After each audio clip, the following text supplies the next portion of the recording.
E aí, gente, tudo bem? Vamos ouvir a voz de Deus mais uma vez? Antes de iniciar o nosso quinto estudo, que o título é Fé, Arrependimento e Confissão, vamos fazer uma oração? Oremos. Senhor Deus e Pai, obrigado por mais um dia, obrigado por mais um estudo, que o Senhor venha nos abençoar e nos dar entendimento da Tua Palavra e que o Teu Espírito Santo possa falar ao nosso coração. Eu te peço isso em nome de Jesus. Amém. Aqui no livro de Hebreus, capítulo 11, versículo 1, diz assim: Ora, a fé é a certeza daquilo que esperamos e a prova de coisa que não vemos. Então, ter fé é você confiar, é você acreditar em algo que você não consegue ver. Isso é fé. Se você está vendo algo ali, você acredita porque você está vendo, você não tem fé. Você acredita porque você vê. Então, a fé é acreditar naquilo que não se vê. Agora, em Romanos 5:1 diz assim: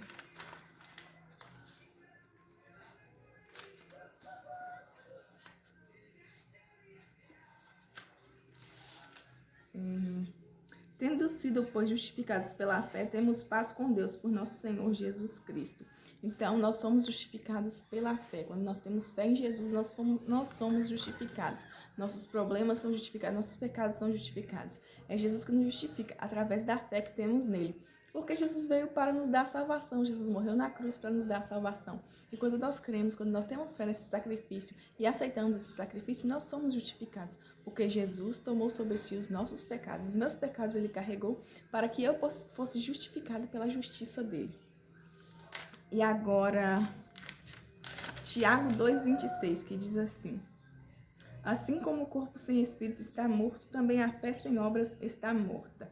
Dizer que tem fé e agir como se tivesse fé são coisas completamente diferentes. Ontem eu estava lendo um livro, né? Aí tem uma história interessante que fala assim que um certo artista resolveu fazer uma manobra, tipo assim, tinha duas montanhas e ele colocou uma corda presa entre as duas montanhas e ele ficava dizendo pro povo: vocês acham que eu sou capaz de andar sobre essa corda, atravessar as duas montanhas? Aí o povo dizia: sim, nós acreditamos em você. E ele foi e atravessou, passou de uma para outra. E aí ele falou assim: vocês acreditam que eu posso atravessar essa montanha sobre essa corda com uma galinhota, empurrando a galinhota? Aí eles pegaram e falaram: sim, nós acreditamos em você. E ele foi e atravessou. Aí depois ele falou bem assim: vocês acreditam que eu posso atravessar essas duas montanhas sobre essa corda com a galinhota com uma pessoa dentro? E ele dizia: sim, nós acreditamos em você. E uma senhora dizia assim: com certeza, vamos avante. Aí ele olhou para ela e falou assim: se você acredita tanto, você quer entrar na galinhota pra gente carregar? Aí ela pegou e falou bem assim: olha, eu acredito, mas entrar na galinhota não entro não. Então, da mesma forma, a nossa fé sem obras está morta. Se nós dizemos que temos fé em Deus e não agimos com fé, não adianta de nada. Eu tenho que dizer que tenho fé e tenho que confiar em Deus e agir de acordo com a minha fé. Qual é o objetivo da fé? 1 João 5, capítulo 4. Capítulo 5, versículo 4. Que diz assim: o que é nascido de Deus vence o mundo. Ora, esta é a vitória que vence o mundo, a nossa fé. Então, quando nós temos fé, quando nós confiamos em Deus, nós vencemos as tentações do mundo, nós vencemos as coisas que estão no mundo que tentam desviar nosso foco, que é viver de acordo com a vontade de Deus. E agora, 1 Pedro 1,9.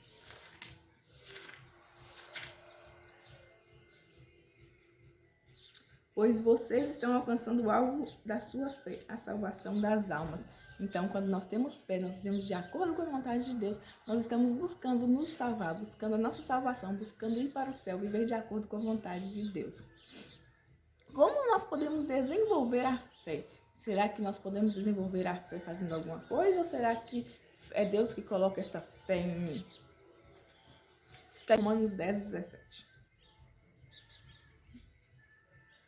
Consequentemente, a fé vem por se ouvir a mensagem, e a mensagem é ouvida mediante a palavra de Cristo. Então, como é que eu desenvolvo a minha fé? Através da palavra de Deus. Quando eu leio a palavra de Deus, quando eu estudo a palavra de Deus, quando eu ouço a palavra de Deus, a minha fé vai aumentando, porque eu ouço sobre o Jesus que morreu na cruz por mim, eu ouço sobre o Deus que me criou, o Deus que me deu a salvação, o Deus que faz tudo por mim, que fez tanto por aquelas pessoas no passado e pode fazer o mesmo por mim. E quando eu vejo esses milagres, quando eu vejo essas promessas, eu vou desenvolvendo a minha fé a cada dia. E a minha fé vai sendo fortalecida, né? E quando nós praticamos também o que Deus diz, então isso vai fortalecendo a nossa fé e transformando numa fé inabalável. Mesmo em meio aos problemas da vida, nós confiamos em Deus. Assim como Jó, que passou por tantas coisas, confiava em Deus, nós também precisamos desenvolver uma fé inabalável. Que mesmo em meio aos problemas e dificuldades da vida, nós podemos confiar nesse Deus que faz tanto por nós. O que Jesus veio fazer? Lucas 5,32.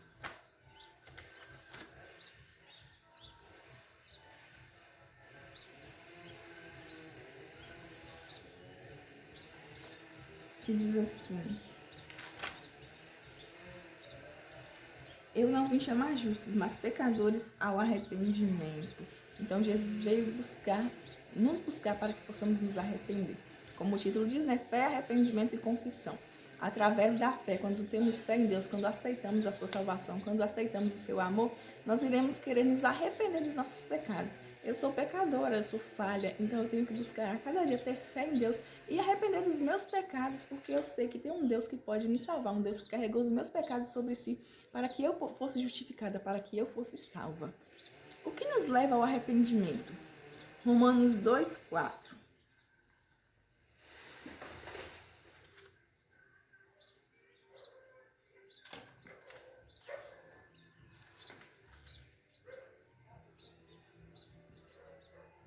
Ou será que você despreza as riquezas da sua bondade, tolerância, paciência, não reconhecendo que a bondade de Deus o leva ao arrependimento?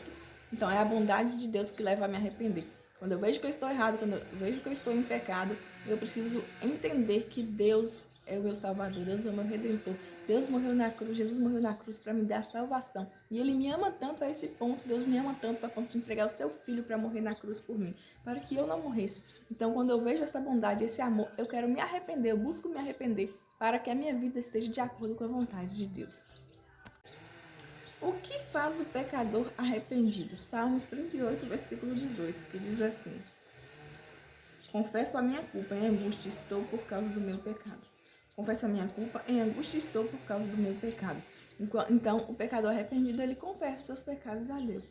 Confessa, nós devemos confessar a Deus, nós precisamos ter fé, nos arrepender e confessar nossos pecados a Deus.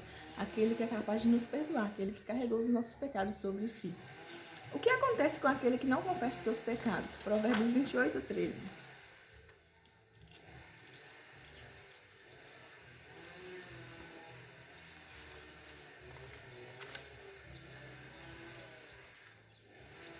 E diz assim: quem esconde os seus pecados não prospera, mas quem os confessa e os abandona encontra misericórdia.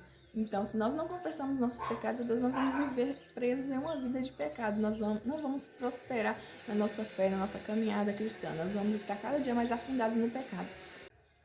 Então, aquele que confessa e os abandona encontra misericórdia, porque Deus vê que estamos tentando mudar, tentando ser pessoas melhores, tentando viver de acordo com a sua vontade, então Ele tem misericórdia de nós.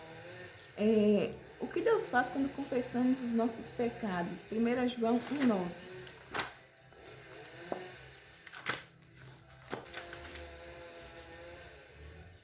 Se confessarmos os nossos pecados, Ele é fiel e justo para perdoar os nossos pecados e nos purificar de toda a injustiça. Então, quando confessamos nossos pecados a Deus, Ele nos purifica de todo pecado, de toda injustiça.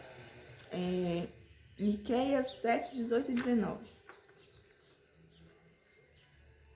Que diz assim: quem é comparável a ti, ó Deus, que perdoas os pecados e esquece a transgressão do remanescente da sua herança, tu que não permaneces irado para sempre, mas tem prazer em mostrar amor. De novo terás compaixão de nós, pisarás nossas maldades e atirarás os nossos pecados nas profundezas do mar.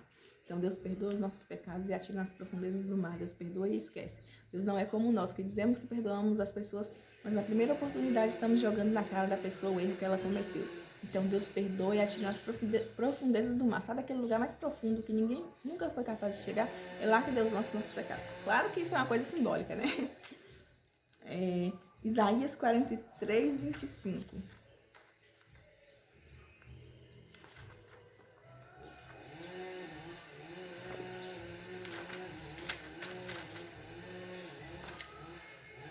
Diz assim: sou eu mesmo que apaga as suas transgressões por amor de mim e que não lembra mais dos seus pecados. Então Deus apaga as transgressões por amor dele mesmo, por amor a nós. E Ele não se lembra mais dos nossos pecados.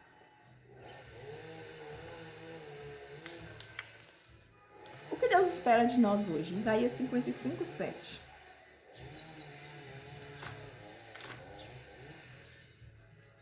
Que o ímpio abandone o seu caminho e o homem mau os seus pensamentos. Volte-se para o Senhor, que terá misericórdia dele. Volte-se para o nosso Deus. Deus espera que nós abandonemos os nossos maus caminhos, que nós abandonemos os nossos pecados e nos voltemos para Ele, porque Ele nos ama, Ele quer nos dar salvação. Ele quer que sejamos pessoas que seguem os seus caminhos, que vivem de acordo com a sua vontade. E assim Ele terá misericórdia de nós, porque nós somos pecadores, falhos, indignos, não merecemos nada, mas é só pela misericórdia de Deus, que nós vivemos.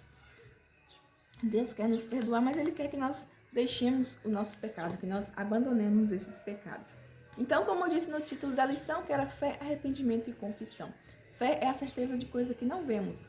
Nós devemos acreditar naquilo que não vemos, nós devemos acreditar em um Deus que é invisível aos nossos olhos, que nós não podemos enxergar esse Deus, mas nós devemos ter fé que Ele é o nosso Pai, nosso Salvador, nosso Redentor, aquele que nos criou, aquele que nos salvou, aquele que deu a sua vida por nós.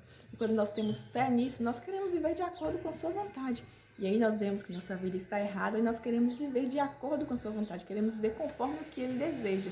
Então nós nos arrependemos dos nossos pecados, deixamos para trás nossa vida de pecado, mas nós devemos confessar a Deus para que Ele possa nos perdoar. Perdoe os meus pecados, Senhor. Mas não é assim, nós devemos confessar cada pecado a Deus e pedir perdão. E aí Ele lança nossos pecados nas profundezas do mar e Ele esquece. Ele lança naquele lugar que ninguém é capaz de encontrar. Pode ser que as pessoas joguem na sua cara os seus erros, os seus pecados, mas Deus perdoa. Então a palavra de Deus é mais importante. O amor de Deus é mais importante do que o julgamento das pessoas, E Jesus veio chamar os pecadores ao arrependimento. Nós devemos nos arrepender e abandonar nosso pecado para que possamos prosperar, para que possamos viver uma vida santa. Não santa destituída de pecado, mas quando a Bíblia fala de povo santo, quer dizer um povo separado, que vive de acordo com a vontade de Deus, que busca cada dia ser semelhante a Deus. Ser santo é ser separado das outras pessoas que querem viver em pecado. Ser um povo que busca viver de acordo com a vontade de Deus, que busca viver o propósito de Deus para nossas vidas. Uma vida que busca glorificar o nome de Deus. Pense nisso. Vamos fazer uma oração para finalizar? Oremos. Senhor Deus e Pai, obrigado, Senhor, por ter nos criado, por ter nos salvado, por ter nos redimido, por ter mandado seu Filho para morrer por nós. Que o Senhor possa nos fortalecer na nossa fé, aumente a nossa fé, Senhor, a cada dia, para que possamos entender que só o Senhor é Deus no céu e embaixo na terra. Nos ajude também, Senhor, a buscar o arrependimento dos nossos pecados, porque somos muito pecadores. Nos ajude a confessar os nossos pecados e viver de acordo com a sua vontade. Perdoe os meus pecados, porque sou pecadora. Se falei algo que não agrada a Ti, que o Senhor venha me perdoar. Eu te peço isso. Abençoe cada pessoa em nome de Jesus. Amém. Então eu espero que você tenha conseguido ouvir a voz de Deus. Até o próximo estudo. Que Jesus te abençoe.